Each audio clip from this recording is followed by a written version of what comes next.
Bonjour les lions et bienvenue sur votre escale Astro Tarot, guidance de vos énergies du 20 juillet au 18 août. La nouvelle lune du 20 juillet propose un nouveau cycle, une nouvelle impulsion à expérimenter qui a lieu dans le signe du Cancer comme le mois dernier. L'univers insiste donc sur cette énergie du Cancer, orientée vers la sécurité intérieure, le besoin d'écouter son ressenti et d'avoir à l'esprit le bien-être émotionnel pour feuille de route. Pour vous les lions, ce nouveau cycle prend racine dans votre vie intérieure et secrète. Le secteur aussi des clôtures, des choses à terminer, des pages à tourner. Vous pouvez prendre appui sur votre inspiration, votre intuition, votre spiritualité pour aborder cette période importante pour vous. Le mois dernier a pu soulever une thématique que vous avez pu, d'une manière ou d'une autre, traiter ou digérer en secret intérieurement ou encore préparer tranquillement. Maintenant, ce qui était dans l'ombre atteint un point culminant et va demander à s'organiser. C'est prêt à émerger. La nouvelle lune s'oppose à Jupiter, Pluton et Saturne rétrograde. Ce que vous avez incubé doit trouver sa place au quotidien par rapport à vos habitudes routinières, votre hygiène de vie et votre façon de travailler au jour le jour. Vous allez rapidement vous affirmer les lions, parce que le soleil entre chez vous le 23, vous donnant la main en quelque sorte. Le virage, vous le passez avec confiance et énergie, car non seulement le soleil, votre planète maîtresse, vous éclaire, mais Mars, planète de l'action, se trouve en bélier dans votre signe ami, donc en harmonie avec vous. Autant vous dire que vous allez vous sentir pousser des ailes dans ce que vous voulez développer, initier et mettre en place, et qui vous fait évoluer. Autour du 27 juillet, un défi à relever comme un premier virage dans ce cycle. Mercure, planète de la communication, maintenant en marche directe, est en carré à Mars. Ça peut vous demander d'ajuster vos objectifs, peut-être aussi de réfléchir à la façon dont vous pouvez vous investir dans un projet ou une relation en écoutant bien ce qui se passe en vous. Le deuxième aspect de défi, c'est le carré de Vénus à Neptune à la même date. Vénus, planète de l'amour et des valeurs, doit aussi passer un virage, sortir d'une illusion ou d'une déception et assumer sa liberté en ayant conscience que les idéaux sont à ajuster. Peut-être qu'il y a autour de cette date des sentiments aussi à éclaircir, que ce soit en amour ou en amitié, par des communications libératrices et ouvertes. Des questionnements vont se présenter puisque Mercure va s'opposer tour à tour à Jupiter, Pluton et Saturne, donc dans un face-à-face sérieux. Peut-être même avec vous-même, les lions. Les réflexions intérieures seront à leur apogée entre le 30 juillet et le 3 août. Les questions liées au passé peuvent être culminantes, Mercure cherchant à comprendre comment préparer l'avenir avec confiance et responsabilité en voulant protéger ce qui vous sécurise émotionnellement. Vous pouvez aussi avoir à digérer une information ou une nouvelle en privilégiant un moment de retrait pour prendre les bonnes décisions qui s'imposent. Cela n'enlève en rien votre énergie et votre volonté d'aller de l'avant avec conviction. Tout début août, le soleil sera en carré à Uranus, aspect présent à la pleine lune du 3 août. Très tonique, un face-à-face avec l'autre ou les autres, que ce soit un partenaire, un associé, un conjoint ou un ami, sera sur le devant de la scène. Vous serez poussé à vous affirmer et à vous positionner avec indépendance. Le secteur relationnel vous incitera sûrement à sortir de votre zone de confort, changeant vos plans ou déstabilisant vos attachements d'une façon ou d'une autre. Mais en même temps, c'est une occasion de vous libérer et de vous sentir plus autonome. Vénus sera conjointe au nœud nord. Alors ça, c'est un aspect intéressant pour vous reconnecter à ce qui a de la valeur pour vous. Suivre vos sentiments, investir dans votre liberté, exprimer quelque chose qui vous libère, avec une réflexion intense peut-être, mais posée et responsable. Mars forme des aspects de tension aussi aux 3 planètes en Capricorne sur le mois d'août. Donc jusqu'au 18 août, l'envie de déployer vos ailes sera plus forte, d'agir de façon plus libre, de dépasser vos limites aussi. C'est favorable pour oser initier des projets qui élargissent votre horizon, vos frontières. Prenez garde tout de même à bien maîtriser cette énergie tonique pour qu'elle vous soit utile et constructive. Parce que si elle est mal gérée, vous pourriez avoir envie de passer en force en suivant vos propres règles et vous pourriez le regretter ensuite. Donc restez autant que possible loyal et mesuré dans votre motivation. Et confiant surtout. Mercure entre dans votre signe le 5 août, vous donnant un appui supplémentaire pour vous exprimer avec conviction et assurance. Autour du 10, il sera à son tour en carré à Uranus. Les mots peuvent sortir très vite ou trop vite, alors attention. Vous aurez le vent dans le dos avec le trigone Mars-Soleil sur les derniers jours du cycle.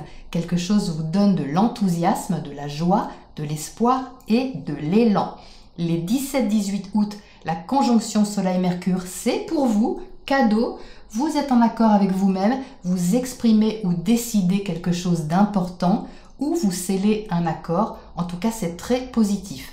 Le sextile Vénus-Uranus pourra en même temps vous apporter une nouvelle agréable, qu'elle soit sentimentale, affective ou financière, secrète peut-être. Voilà les lions pour ce point astro. Voyons ce que les tarots soulignent sur cette ambiance pour vous. Alors les lions, qu'est-ce qu'on a donc pour vous sur ce cycle lunaire au niveau des tarots? Donc vous entrez avec la reine de Pentacles. Donc ça c'est une position qui est très responsable, terre à terre et pratique. La reine de Pentacles maîtrise tout le domaine matériel, financier, toute votre organisation au quotidien. Donc il s'agit bien ici de votre activité au quotidien ou de vos habitudes ou même de votre santé. On est en tout cas dans quelque chose que vous avez peut-être préparé en amont et que vous maîtrisez bien. Vous connaissez votre sujet. Vous avez certainement passé plusieurs obstacles, vous avez franchi plusieurs virages et vous atteignez un niveau d'autorité et de maîtrise sur la question assez respectable. Vous êtes avec cette reine dans une énergie tout de même réceptive, c'est-à-dire que votre intuition, votre inspiration prend part à ce projet, prend part à la préparation qui est concernée, comme si vous aviez eu le temps de voir plus clair également sur ce qu'il fallait développer. Parce que vous voyez que cette reine de Pentacle, elle a le front éclairé, donc vous avez certainement pris votre temps sur quelque chose, vous avez pris le temps peut-être de poser vos briques, de vous sécuriser pour voir comment vous pouviez avancer avec une certaine confiance et une certaine assurance. Vous êtes en dessous avec le 2 de Pentacle. Vous voyez, c'est la même famille. Ce que vous avez donc préparé, ce que vous maîtrisez quand même, vous n'êtes pas un débutant dans votre domaine. C'est quelque chose que vous connaissez bien et que vous maîtrisez. Mais ici, il y a quelque chose à amener et à équilibrer. Le 2 de Pentacle, c'est un équilibre à trouver. Vous jonglez peut-être dans votre emploi du temps ou dans la mise en place concrète de quelque chose. Vous voyez que cette carte ici, ce personnage, il a 2 pentacles sous le bras. Sur un pentacle, on a le symbole de Jupiter et sur l'autre, on a le symbole de Saturne. Et ça, c'est très intéressant puisque Jupiter et Saturne se trouvent tous les deux en Capricorne. Donc, on retombe sur nos pieds, c'est-à-dire que l'opposition de cette nouvelle lune, elle est impliquée avec Jupiter, Pluton et Saturne qui sont en face. Donc, on a une expansion à mettre en place avec Jupiter, un projet, une envie de développement à responsabiliser. Avec Saturne, on responsabilise, on cadre les choses, on les structure. Donc vous jonglez entre les deux, c'est-à-dire comment vous affirmez dans cette expansion, vous structurez, vous responsabilisez, vous montrez aussi aux autres de cette manière, en jonglant avec la mise en place, en jonglant aussi avec vos moyens. Et vous allez y aller avec beaucoup de motivation et beaucoup de courage, même si il y a des virages à passer ici, mais quand même c'est très tonique. Vous avez au milieu le 9 de feu, énergie de feu compatible avec vous. Avec le 9, on se trouve dans une énergie d'action et de dynamisme qui est assez puissante, qui arrive presque au bout de quelque chose. Vous voyez, ça vous demande quand même pas mal d'efforts, ou ça vous en a déjà demandé par le passé. C'est pas nouveau sur cette lunaison, vous avez déjà beaucoup donné dans cet événement, ce projet ou cette relation, et là vous êtes presque au bout, vous êtes presque arrivé, vous voyez, vous brandissez ce bâton avec conviction, avec force, pour avancer, donner de l'élan à quelque chose. Vous voyez que le chariot ici, c'est un élan. Le chariot, c'est la carte du Cancer, là où prend justement naissance cette lunaison. Donc ici, vous agissez selon votre ressenti, selon ce qui vous motive vraiment personnellement, mais peut-être que vis-à-vis du relationnel, ça vous demande un ajustement qui vous met un petit peu dans l'inconfort. Pourtant, d'un côté, c'est très positif, ça vous fait aller de l'avant, mais de l'autre, vous êtes un petit peu en résistance, tout simplement parce que ce n'est peut-être pas votre façon de faire habituelle. Quelque chose peut-être demande à être adapté, ce n'est peut-être pas ce que vous aviez prévu au départ, et ça vous demande ajustement et adaptation. Mais vous y allez, il n'y a pas de souci, vous y allez. Donc c'est ça qui peut vous rendre un petit peu réactif. Vous êtes en dessous avec le 5 de bâton, là ça bataille un petit peu. Mais comme je vous le disais en intro, il faut faire attention de ne pas passer en force. C'est-à-dire que ici, ce 5 de bâton peut chercher à s'ajuster. Ça semble conflictuel, mais le 5, c'est toujours une occasion d'évoluer. Parce qu'on sort de quelque chose qui était statué, qui était confortable ou habituel, et on se dirige vers une évolution. Et l'évolution qui demande un changement, eh bien, passe forcément par une zone d'inconfort. C'est très souvent le cas. Donc ici, vous en avez deux zones d'inconfort. Vous avez une zone d'inconfort au niveau de l'action et une zone d'inconfort au niveau émotionnel. Bon, vous aurez tout en même temps, les lions. Comme ça, après, vous serez tranquille. Ici, le 5 de coupe, c'est une déstabilisation émotionnelle qui peut venir de cet Uranus qui est en haut de la roue du zodiaque, qui se trouve dans votre secteur carrière. Mais Uranus symbolise le secteur relationnel. Donc ça peut être quelqu'un en particulier ou un groupe ou un ami. C'est quelqu'un d'autre ou les autres qui vous demandent d'évoluer ou qui vous incite à évoluer. Ça ne vient pas forcément de l'autre qui vous pousse, c'est peut-être vous par rapport à l'autre qui vous sentez obligé d'évoluer et de changer quelque chose. Mais ça bouge, vous voyez, votre confort un petit peu émotionnel.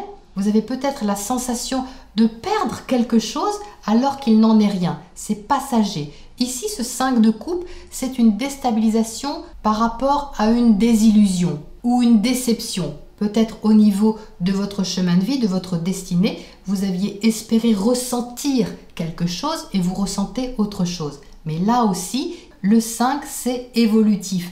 Vous avez ici 3 coupes devant vous qui sont cassées. Cette personne, elle pleure sur les 3 coupes qui sont cassées. Mais vous voyez qu'elle en a 2 autres dans la main. Donc tout n'est pas perdu.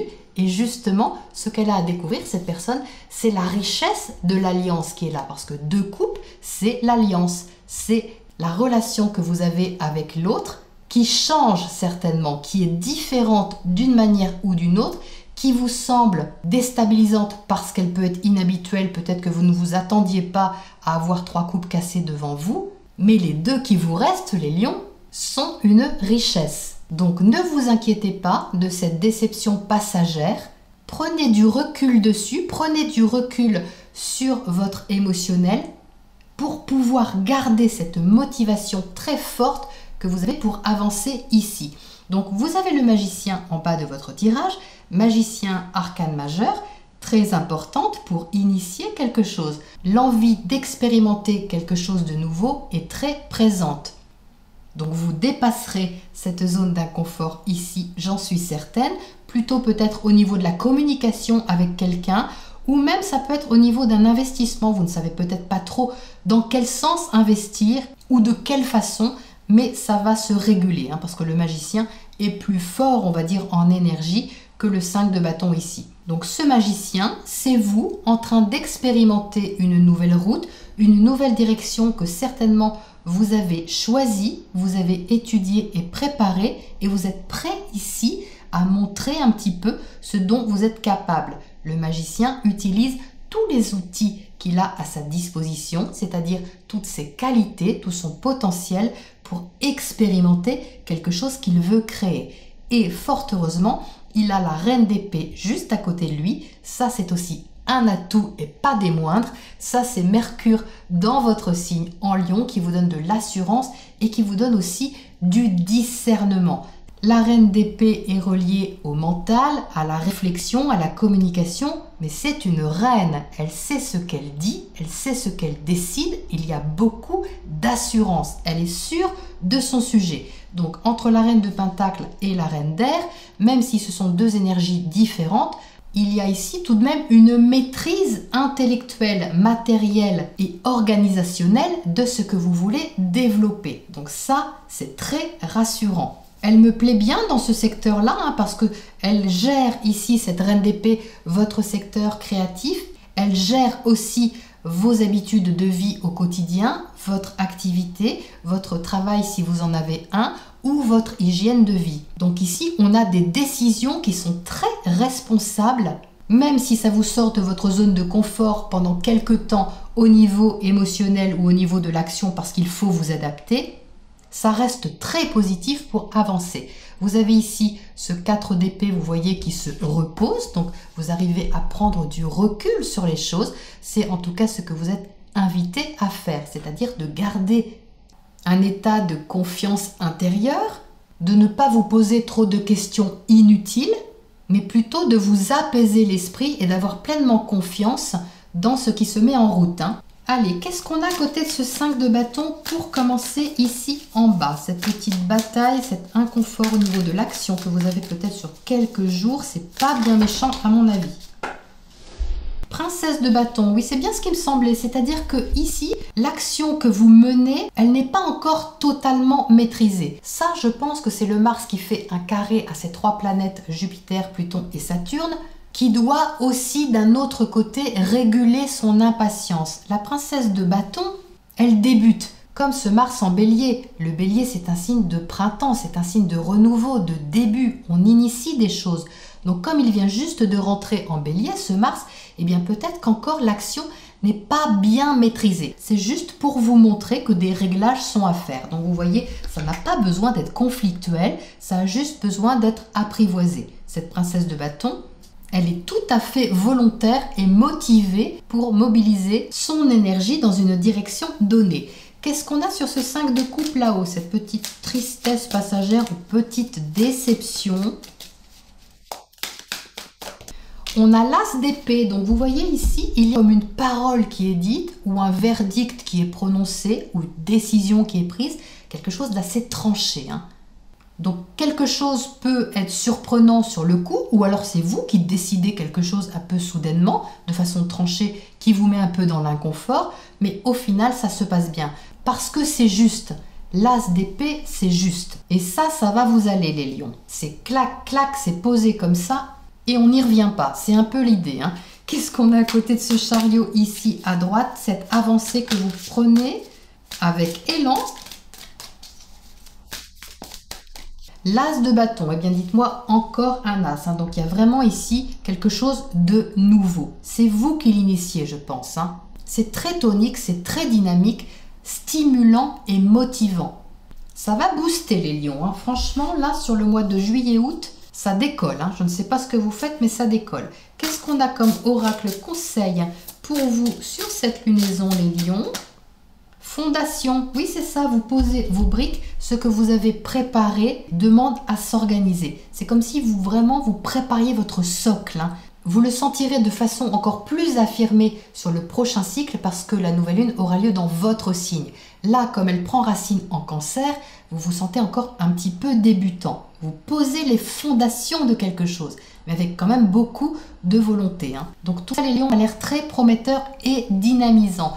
Voilà pour ce cycle lunaire pour vous. Je vous retrouve très bientôt pour la prochaine nouvelle lune.